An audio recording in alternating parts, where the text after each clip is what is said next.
Thanks for tuning in. It's Jared. I want to talk to you today about a question really that I get a lot, and that's about whether or not children or your kids should be taking probiotics or probiotic supplements.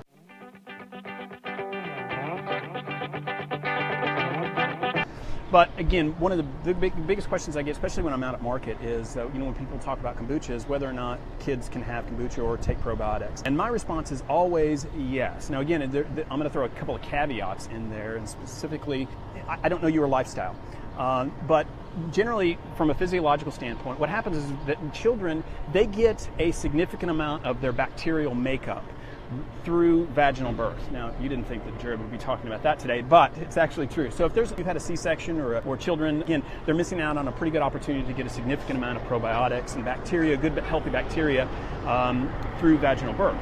That's the first thing. So if you notice that your children have a lot of allergies, their immune system, they're always in a constant state of coughing, they never feel great, then understand that again, their immune system has been compromised or is a little bit compromised, and the best way that you can do that, strengthen that immune system, is through probiotics. And you can watch several videos that I've put on before about probiotics, but essentially it goes to strengthen your immune system, because then your gut basically tells your body how healthy you are. So if you have children that all have a constant allergies or significant problems, again, look for probiotics. Now the first question is, where can you get the probiotics? And generally most people will go to a probiotic supplement.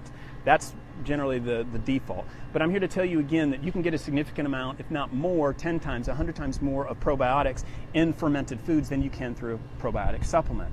And over the weekend, I had somebody come at market, and she was asking, what could she buy their kids? And I approach it like this, is that nowadays you can go to Whole Foods, you can go to Sprouts, you can go to really any health food store there, and they're going to have a whole section dedicated to fermented foods in the refrigerated section.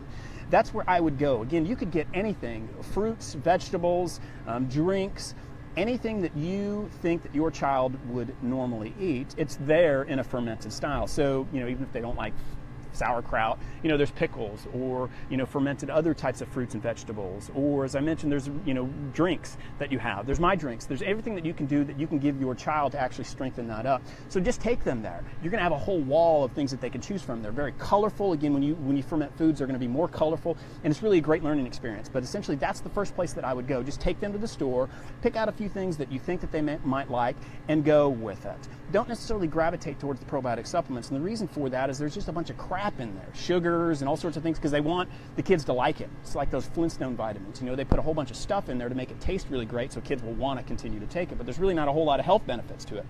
So that's the first thing that I would do. So kind of as a recap, if your child was a cesarean section and wasn't vaginal, understand that they don't have a significant amount of bacterial makeup. So that I would definitely start giving your kids probiotics in whatever form that you decided that you wanted to do that. And then the next place that I would go is just take them to the store. It's a great opportunity. I used to do that all the time with my kids, and really, again, the amount of opportunities that you have to try certain types of foods is there at those health food stores. So yes, children should take probiotics, and specifically looking at fermented foods. So hopefully this was beneficial. I don't know, a couple of minutes, but if it's not, I apologize. Hopefully you got some good benefit. If you liked it, if you comment, send me a message, send me anything, follow me anywhere on social media. If you're watching this at a later time, thank you for tuning in. I appreciate it. I want to look forward to getting you healthier mentally, physically, spiritually, and emotionally, all through better digestion and gut health. I hope it was worthwhile. Have a great day. You guys see you later.